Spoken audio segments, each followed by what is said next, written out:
Le tuto que vous allez voir est une sensibilisation sur l'importance d'une prévole, toute classe ULM confondue.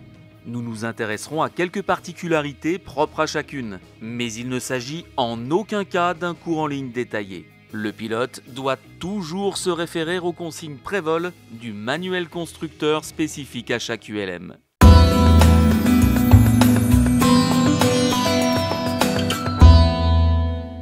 Bonjour à tous et bienvenue sur la chaîne de la FF Plume. Dans ce nouveau numéro Formation et Sécurité avec Jean-Christophe Gibert, nous allons vous parler aujourd'hui de la visite prévol. Jean-Christophe, la visite prévol, c'est très important. La visite prévol, c'est un acte majeur dans la sécurité du vol puisque c'est la partie qui va nous permettre de s'assurer qu'avant le décollage, notre machine est en parfait état de fonctionnement. Merci Jean-Christophe, on va découvrir ça donc tout de suite.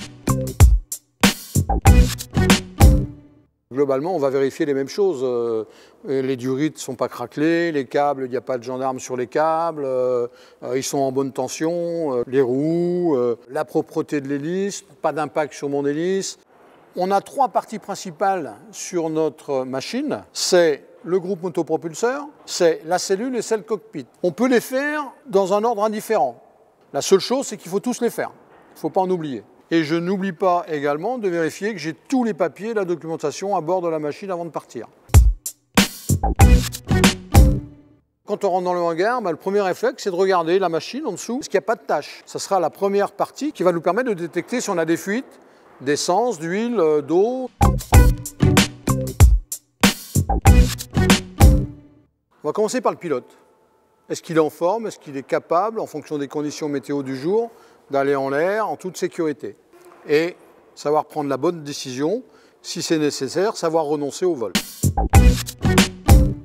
On va s'assurer de l'intégrité de la surface à l'air, l'intégrité des attaches de la profondeur, des plans mobiles, de la dérive. On va regarder les bords d'attaque, les bords de fuite, les saumons d'aile. On va vérifier si on a des feux de navigation qui soient bien positionnés, bien attachés, qu'il n'y ait rien qui puisse tomber. Le fonctionnement aussi et les points d'attache de nos volets, nos flaperons. Il faudra qu'on soit vigilant à son centrage, à la charge qu'on va mettre dans la soute à bagages éventuellement.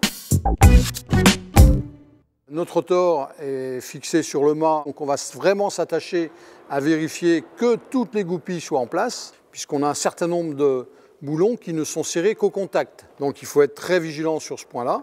Il faut bien connaître son manuel de vol, parce que par exemple sur certains autogires, on ne peut pas voler devant si on fait moins de 60 kg.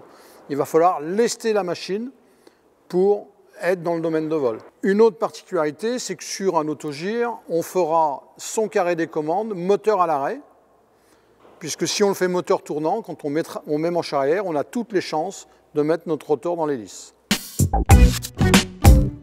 La spécificité du pendulaire, c'est que l'aile est facilement démontable. Et il est important quand on remonte son aile, de s'assurer que la fixation sur le châssis est bonne. Donc on a les goupilles de sécurité, c'est vraiment des points importants à vérifier. Sur une aile de pendulaire, en général, on a des trappes de visite qui vont nous permettre de vérifier si nos nervures sont en bon état. Est-ce qu'on n'en a pas oublié? Parce que là, on aurait une déformation du profil de l'aile qui serait dangereuse pour le vol.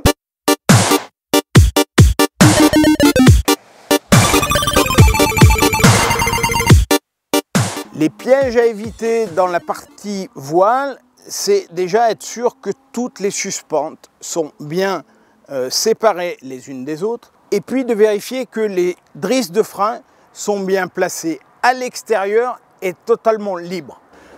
Gonfler sa voile en prévol, c'est indispensable parce qu'elle va permettre de vérifier le cône de suspension, elle va permettre de vérifier si le bord d'attaque est correct, et avec le soleil, on va voir si la voile n'a pas peut-être une petite déchirure ou quelque chose.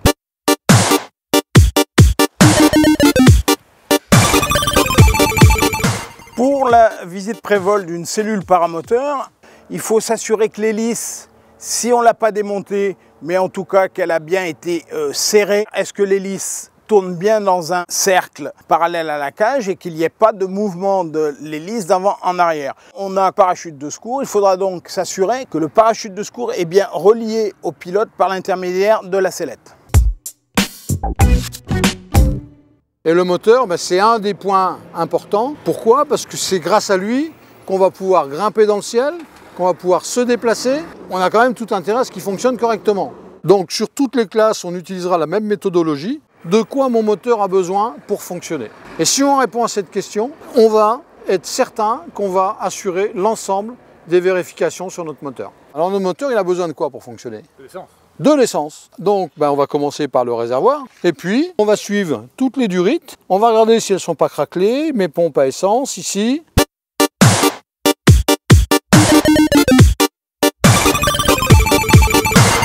On est bien fixé sur la boîte à air. L'électricité, on a l'allumage qui est ici. Tous les points sont importants sur une chaque moteur. On a besoin d'essence, on a besoin d'air, on a besoin d'électricité, on a besoin de lubrifier notre moteur, on a besoin de le refroidir, on a besoin d'évacuer les gaz d'échappement et on a aussi besoin que notre moteur soit bien fixé à la machine.